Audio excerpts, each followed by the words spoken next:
Have you seen the show Landman? Well, if not, it's about a landman on the oil fields. Now, if you watch the show, you'll see Billy Bob Thornton playing a rough and tumble hardcore guy. The oil and gas industry is the industry, the only industry that can get energy done. It's the way of the past, it's the way of the future. But that's not necessarily accurate. I talked to a real life landman, and contrary to popular belief, oil and gas industry doesn't dislike nuclear industry. More than that, this landman is a proponent of the Landback movement. Let's be clear, Landman is a Taylor Sheridan fiction.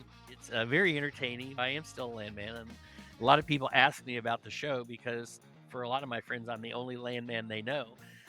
But that is not really indicative of what a Landman does, to be honest. On today's episode of Naked Nuclear, we're looking at the same story from a different angle. Earlier this season, we talked with Ryan Pickering of the Tribal Consent Peace Coalition, but now today, we're specifically looking at the YTT tribe in San Luis Obispo, California, and how they're working to get their land back. Our guest today, Doug Sandridge, has an immense history with oil and gas, with over 49 years in the industry. He's currently the vice president at Fulcrum Energy Capital, and he's now advocating for something a little bit different: nuclear energy. At that time, I was sort of a neophyte in the advocacy space for nuclear energy, but I thought it was just a hobby. I just never expected that they would be able to save Diablo Canyon. In his free time, Doug writes on Substack about matters of energy within the industry. And I've got to be honest, it's some of the best writing I've come across in quite some time. So, how did a landman with background in oil and gas get into nuclear advocacy? I've always been a supporter of nuclear energy, but I've worked in the oil and gas industry for 49 years. And you just don't have time necessarily to advocate for other people's industry. When you have a 60-hour a week job, you have your own family, your wife and three kids, you're pretty well locked in to take just taking care of yourself and your family. But after my kids were grown and off on their own, I had more time, and I started to get more interested in nuclear advocacy. And it's kind of interesting because I didn't really know how to start on it, but I don't want to use the word radicalized, but I sort of was radicalized when they closed the Indian Point nuclear power plant in New York. And when that happened, I just thought this was the silliest thing I'd ever heard of. You have political leaders, environmentalists advocating for lowering carbon emissions. And for a state like New York to gratuitously shut down Indian Point Nuclear Power Plant, which provided 25% of New York City's electricity, but a large percentage of their clean electricity, seemed insanity. I mean, the low hanging fruit is let's at least keep the existing nuclear power plants going as long as they're safe. And Indian Point was safe, reliable, providing low carbon electricity at a very affordable price. And I just was outraged by that. So that's how I got re-engaged in nuclear back in 2021. I was brought into some advocacy groups, including the Save Diablo Canyon group. But it's kind of funny. I don't know if you know Mark Nelson, but he's a great advocate for all things nuclear. And he invited me to Berlin in the fall of 2021 to go to a rally in support of nuclear energy because Germany was shutting down their last six nuclear power plants. And so I agreed. I thought, what the heck? I showed up in Berlin, but I didn't know anyone. I'd never met anyone in person. So when they told me to show up in Berlin, I wasn't sure who I was looking for, and they said to meet at the corner of this street and this street at 7 o'clock. I thought, no big deal. I'll show up at the corner of those two streets and it'll be easy. Well, of course, the corner of the two streets they told me to show up, there was thousands of people because it was right at a Christmas market in November at the Christmas season. And oh my gosh, I thought, how am I going to ever find the group I'm with? I don't even know what they look like or anything. And I saw this goofball over on the corner. He looked like he was a Liberty tax service guy doing flips and throwing things. And it turns out it was Ryan Pickering throwing out flyers about nuclear energy. And so I looked at him and I said, that must be one of our group. It's kind of funny that you mentioned that you just recently interviewed Ryan because Ryan was the first person in nuclear advocacy that I actually met in person. Fast forward A year later, I was on a phone call on the Save Diablo WhatsApp group, and somebody said, we know you oil and gas guys hate nuclear energy, and we know that you go out of your way to undermine our industry. And I'm like, I normally sit in these calls and try and be a fly on the wall and listen and learn about energy advocacy, but I just had to take myself off of mute. And I said, that's just baloney, because I don't know anyone who's anti-nuclear. I think oil and gas people are very energy sober. They understand energy. They recognize a good energy when they see one. And everyone I know, all my friends, all my colleagues, I've never met anyone in my industry who does not like nuclear energy. And I just found that it's pretty pervasive in the nuclear industry to believe that oil and gas is out against them. But in reality, the oil and gas industry is very supportive of nuclear energy. And in fact, I believe that it's possible that a lot of the future development of small modular reactors, microreactors, will be done by oil and gas companies, because oil and gas companies and service companies have the skill set. In order to do big projects, you need experience doing big projects on time, on budget. You need supply chain skills, you need research skills, you need construction skills, and all of those competencies are exactly what oil and gas companies already employ in their own business. And in the last 2 years, I have come to be aware that there are many, many oil and gas companies currently working towards development of nuclear. Let's reiterate this point.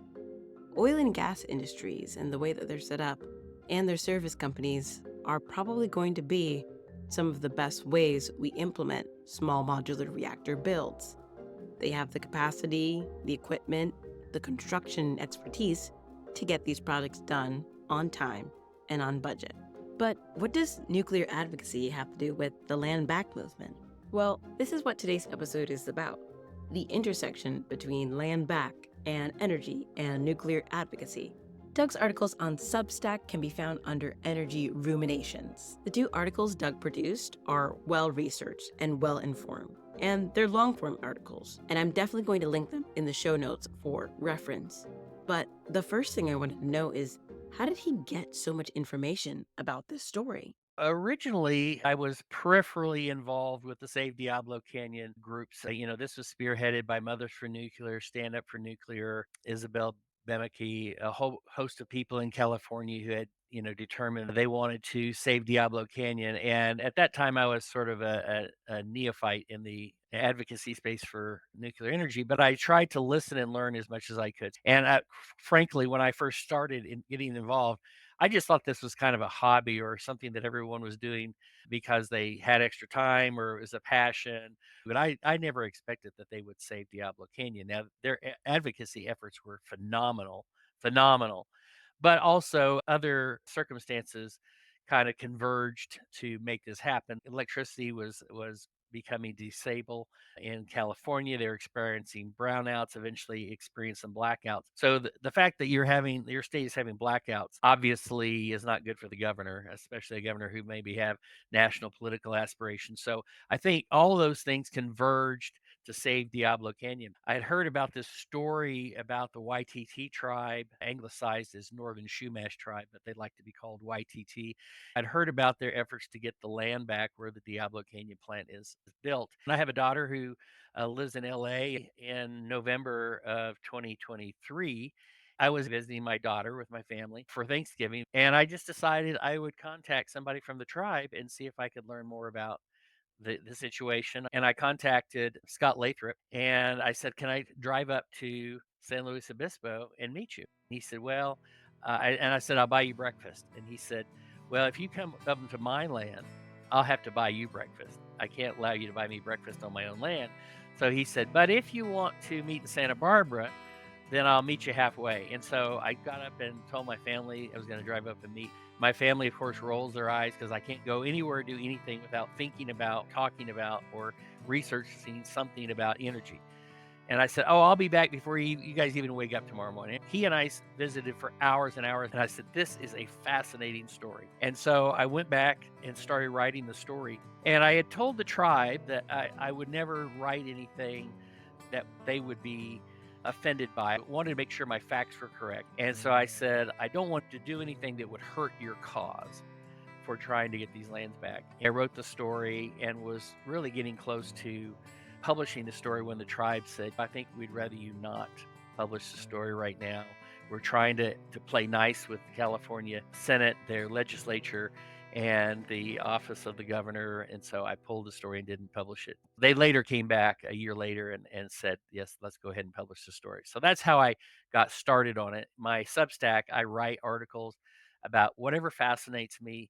It just has to be energy related. It's not about wind or oil or anything. It's just anything that fascinates me. And this was an interesting story at the kind of the convergence of Indian tribal rights and also nuclear energy in the Diablo Canyon. But let's pause. What is the Landback movement? The Landback movement has been active in the United States since the 1960s, but the hashtag Landback was introduced in 2018 by Arnell Tailfeathers. The premise of the movement is to restore indigenous lands that was stolen during colonization, in addition, returning land, water, natural resources, and infrastructure to indigenous people. In our previous episode about the YTT tribe, we talked a little bit about the history of indigenous peoples, their relationship to uranium mining, and the current relationships being built among nuclear energy and indigenous tribes. And Doug's articles provide both the historical and contemporary narrative to this story. So the YTT tribe, of course, is one of 8 Chumash tribes, which were native to the coastal California, from the central coast to the southern California coast. And those tribes, it's historically factual. These tribes inhabited these lands for 10 to 15,000 years before white settlers or European settlers came. And in 1772, the Spanish finally officially set up garrisons, missions, and forts along the coast of California. And it was at that time in 1772, approximately that time, that the Indians started to become dispossessed of their lands. Essentially, their land was taken from them without their consent, without any sort of compensation around the late 1700s. So fast forward, Diablo Canyon was built in the 1960s. At the time in the 1960s, nuclear energy was thought to be the future for everyone. I mean, at that time, people were saying nuclear energy is going to produce so much energy that energy will cost virtually nothing. And they built this plant on the coast of California. And at the time, the lands were owned by several ranchers. And I don't know this, but I assume that they didn't know how much land they actually needed around a nuclear power plant in order to be safe. So at the time, they bought 12,000 acres of land. So Diablo Canyon, the nuclear power plant, just covers a couple hundred acres. But it's surrounded by 12,000 acres of land, which is basically 2 large ranches that they purchased from the then owners of the land, not from the tribe. And the tribe was never even consulted about the location of the plant. They found out about it at the same time the public announcement came out. Nobody thought at that time, well, we should consult with the native people and see what do they think of this. Fast forward, California became very anti-nuclear. There's a lot of environmental groups, Sierra Club in particular, who believed that nuclear energy was going to provide so much prosperity and so much clean, affordable, reliable electricity that humans were not going to be capable of handling their newfound prosperity.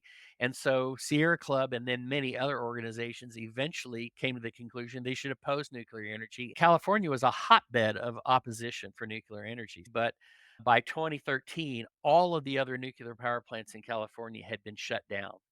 So the only remaining plant after 2013 was Diablo Canyon.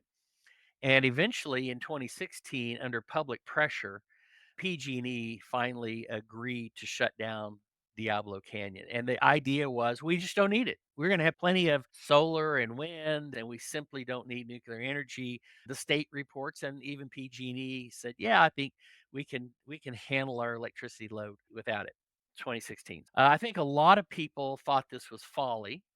Closing Diablo Canyon is going to be a disaster, especially if you're trying to have a clean energy economy and reduce carbon emissions. But the decision was made in 2016. Now, let's jump to the tribe. At that time, the tribe itself, it was beginning to get organized and get its bearings and was more organized than it had been in a long time. They saw this as an opportunity with the closure of the plant. They thought maybe we can get some of our land back. Their area that they called their homeland, I think covered most of San Luis Obispo County, probably 7,000 square miles of land, which was their historic territory. And even today, they have never, as a tribe, they don't have a single acre of land. They've never given any land. They don't have a reservation. They don't have a place they call home. And so the tribal leader said, wow, this is a great opportunity for us to maybe gain back our some of our land. To be a small portion, 12,000 acres sounds like a lot, but compared to 7,000 square miles, it's just a drop in the bucket. But they said, let's go see if we can get this land back. And so they went to PG&E and said, when you close the plant, what do you think about us buying this property? And they weren't asking for PG&E to give it to them. They were just saying, we would just like the opportunity to be the first ones to have an opportunity to buy it back. Now, the tribe didn't have the money to buy it, but they did have a lot of support and a lot of benefactors who were willing to step up and front the money to buy it. And surprisingly, PG&E has been really in this on this issue has been great all the way through. They essentially said, "We don't want the land." So this is a happy story. Everybody's happy. It's a win-win. The tribe gets their land back.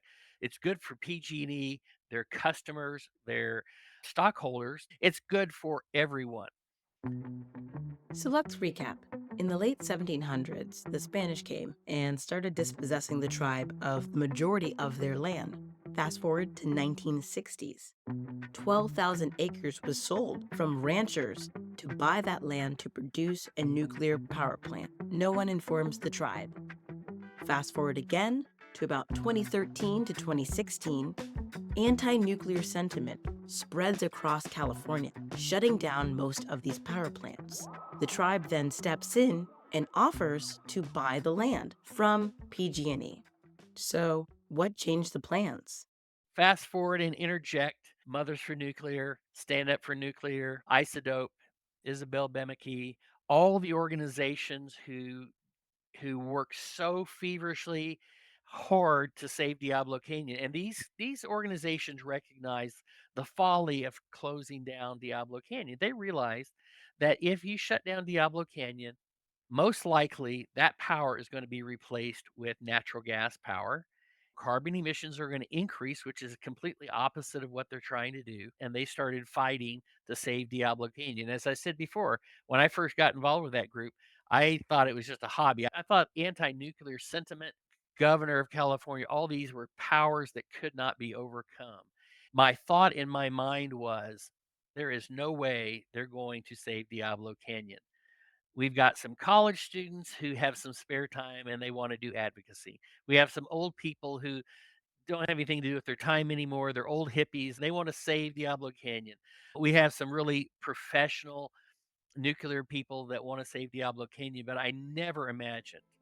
And what they taught me is that you start and you just stay persistent and you do little things and you build on those things. And before you know it, you've done something great. And honestly, it's a good lesson for life, but it's a good lesson for business because sometimes I see projects that I think can never happen.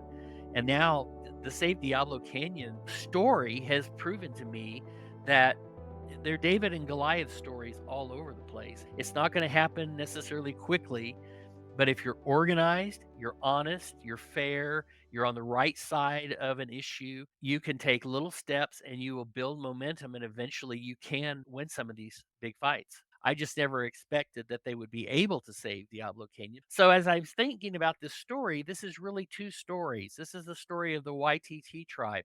13,000 years in habitation of this land and then it taken away from them. Now they have this rare opportunity to get it back. And then melding that with this other story of advocacy, the advocacy to save Diablo Canyon, I thought it was a perfect opportunity for me to talk about the great work that was done and recognize the people who had been so passionate about saving nuclear power plant and what they did and how they did it, how they strategized, and the fact that these groups were able to overcome all that was a huge story. But they intersected because at the point that they saved Diablo Canyon, then what happens to the tribe? The tribe is thinking they're going to get their land back. The tribe then approaches PG&E and says, hey, we had the structure of a deal. Can we go ahead and close the land deal? And we've made so much progress. Let's just go ahead and close the land deal. And that would be great. And PG&E, by all accounts, was agreeable to doing that. They would either have an option to buy it or possibly they would buy the whole land and then lease back to PG&E whatever they needed in perpetuity for the continued operation of the plant. But either way, the tribe was advocating that we get to buy the land and Diablo keeps operating and they will have the right to use the land for as long as they need, whether it's another 20 years, another 50 years. You think that this is a perfect solution, except then the governor and really some local Congress people, they pass a bill to allow Diablo Canyon to stay open. They insert some language which basically inserts the state into the decision about what happens to the land. The state is going to form a commission. They're going to have hearings to see who should be the ones to get the land. And so they're impeding a private transaction which has already been contemplated by PG&E and the tribe. Now the state saying, PG&E, we know you own this land and we know that you have the right to do with it what you want, but we think that you should let us decide who gets it. This is a beautiful piece of Central California coast that organizations like Sierra Club, the Nature Conservancy, and others, they cherish this land. They value this land. They want the land. They don't want the tribe to have the land. They're putting pressure on politicians, the governor, senators, assemblymen in California, and so they pass it. So now they've passed this law, and theoretically, PG&E could go ahead and sell it now. With no disrespect to PG&E, I think they're in a hard place because they have to play nice with the state. They still have to have state approval for everything that they do. They have to have a public license to operate. They have to have the support of the state. And then the state has now basically told them, don't sell this land to the tribe. And so PG&E could, but we understand why the political pressures are on them to wait for the state to decide who gets the land. And I think that's a travesty. So I brought these two stories together. I wanted to tell the story of the tribe and I also wanted to tell the story of the advocacy. And that at that intersection, we are there now. And we're hoping that maybe by writing this article, we can gain some support from other people, which would eventually get them to do the right thing. I called out at the end of the article. I said, Gavin Newsom in the state of California, just do the right thing. Step out of the way. We're not even asking you to do anything except allow the tribe and PG&E to consummate this transaction, which was already done. We're not asking you to put up the money. You know, it's a private transaction, but they've got their hands full with wildfires and other things, and nobody's paying attention. So, the bill in question is Senate Bill 846. The Senate bill requires California Natural Resources Agency to develop a land conservation plan. But that's what the tribe is trying to do. And some people might ask, does the tribe even have the capacity to conserve and oversee that amount of land? Yes, and I think that's important. The tribe is small and they don't have a big institutional presence and employees and all sorts of things. And so I think people maybe, I don't want to speak for other people, but people are saying, are they going to be really be capable of administering and doing this? But I mean, I don't think that's really doesn't really matter. It was their land. I think they should have an opportunity to get it back anyway. And so they were self-aware enough to realize this is a big project. So they partnered with Cal Poly there in San Luis Obispo and also with the San Luis Obispo Nature Conservancy. So with the support of those two very strong organizations, nobody could call into question their ability to manage these lands. I think they were going to actually put most of the land in a conservation easement, which would prohibit any commercial development of most of that land. And that conservation easement would be administered by an organization who's basically that's their purpose, and that was the San Luis Obispo Nature Conservancy. And so having them partner with those organizations gave ultimate credibility to their offer to buy and take over the lands. They are the best possible custodians of that land. They are tied to that land for thousands of years. They revere that land. They want that land. There's no one that could be a better custodian of that land, especially in partnership with the San Luis Obispo Conservancy and Cal Poly. There's nobody that could take better care of it than that group. So, where are we at now, and what do we need to do in order to help the tribe get their land back? And how should that inform how energy deals and practices should be handled moving forward? So first of all, I think they watch your podcast and they learn. There's also a YouTube video that was put out by the tribal chair, Mona Olivas Tucker, and she pleaded to the governor to come to the lands and to talk to them about their proposal.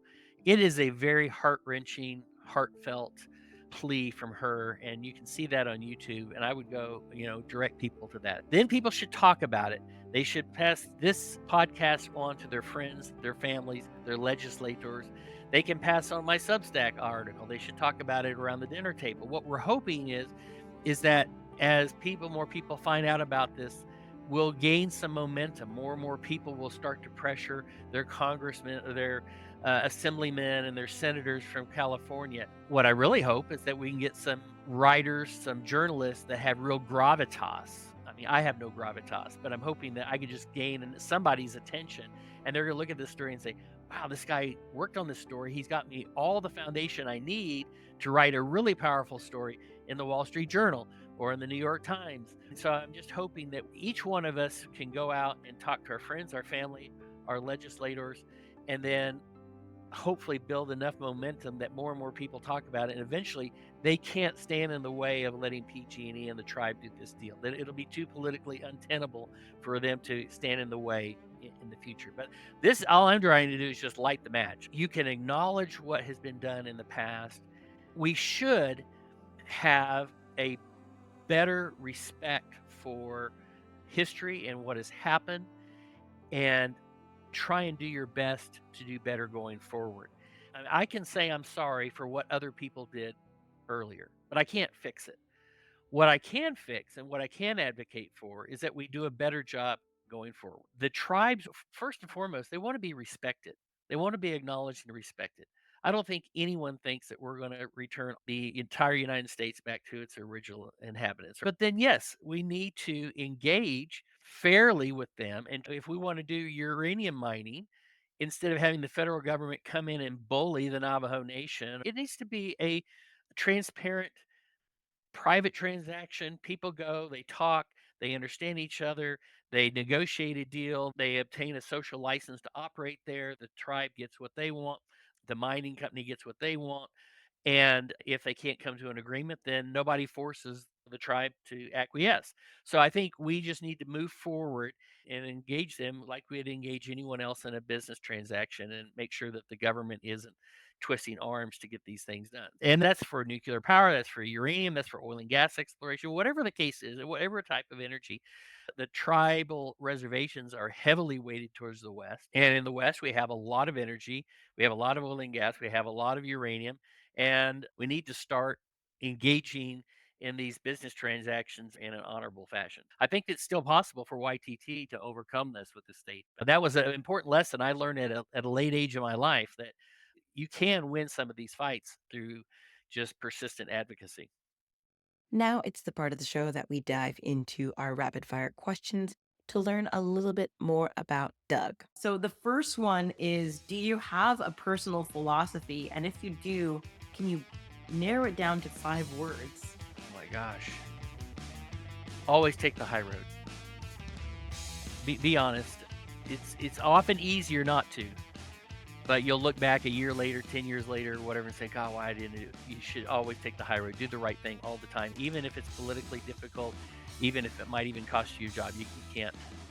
You always have to take the high road. Gotcha. Take the high road. That's 4 words. Yeah, It's not quite 5. I think that's close enough. Awesome. If you had to give a TED talk on any other subject, what would you talk about if it's not energy related?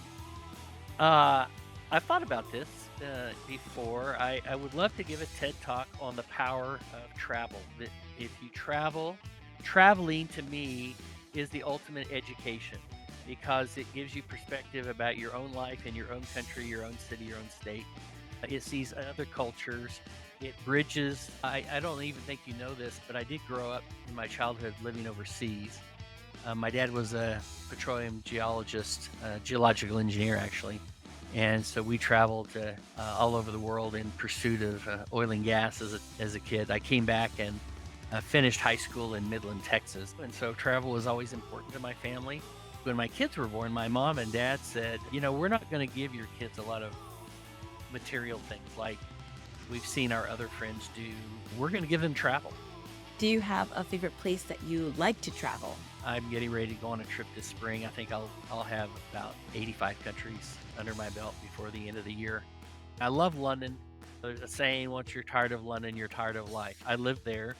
My parents lived there 3 times, and it's still very exciting to go to London. Florence and Tuscany and Italy. Italy, there's just so much. I love Italy. I did love Machu Picchu.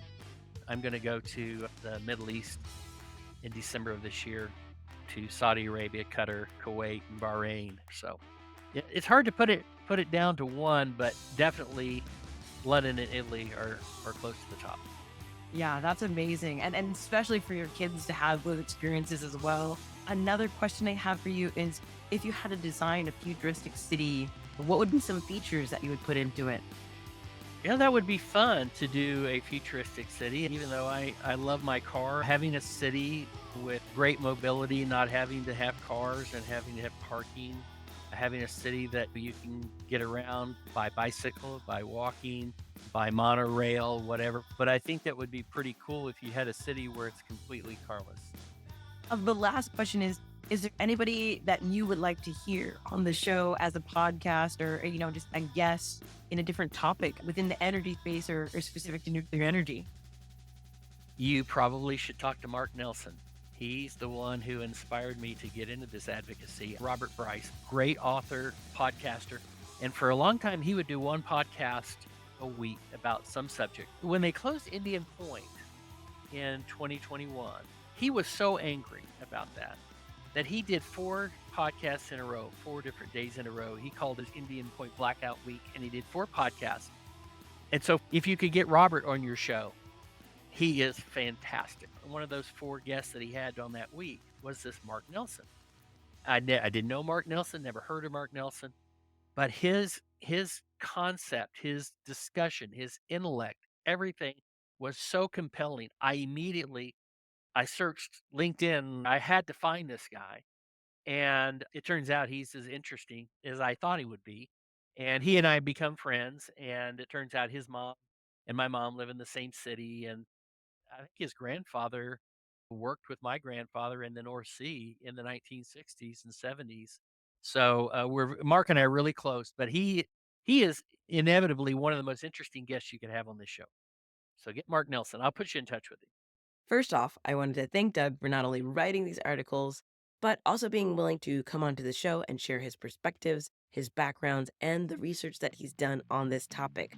More specifically, writing about energy so we can have a more holistic understanding about what goes on behind the scenes. The links to Doug's articles are in the show notes, and I highly suggest that you check them out. Thank you so much for listening to Naked Nuclear. It has been a pleasure creating these episodes for you guys this season. And we're actually working on season 2, which is all about academics, classes, courses, scholarships related to the nuclear industry. We're going to be bringing you episodes from community colleges, 4-year colleges, professors, programs from the American Nuclear Society, and so much more. I'm super excited because it's going to be a really in-depth way of giving you a path into the industry. If you're in high school, if you're in college, if you are a working professional. Once again, thank you for listening to this episode and all the other episodes created this season of Naked Nuclear. Feel free to stay tuned and listen to the Afterpop, where we're going to be discussing some of the things that Landmen do, pivoting a little bit into the oil and gas industry. If you have any questions about any of these episodes, we're working on our website update where we can and will be sharing all of our guest information for this season. Stay tuned to see our Women's History Month special, where the whole week we're going to be highlighting women who work in the nuclear industry space, and I'm super excited to bring that to you guys. We got some really cool guests. Thanks again for listening. Please subscribe and rate if you enjoyed this episode or any other episode this season. And remember, stay curious.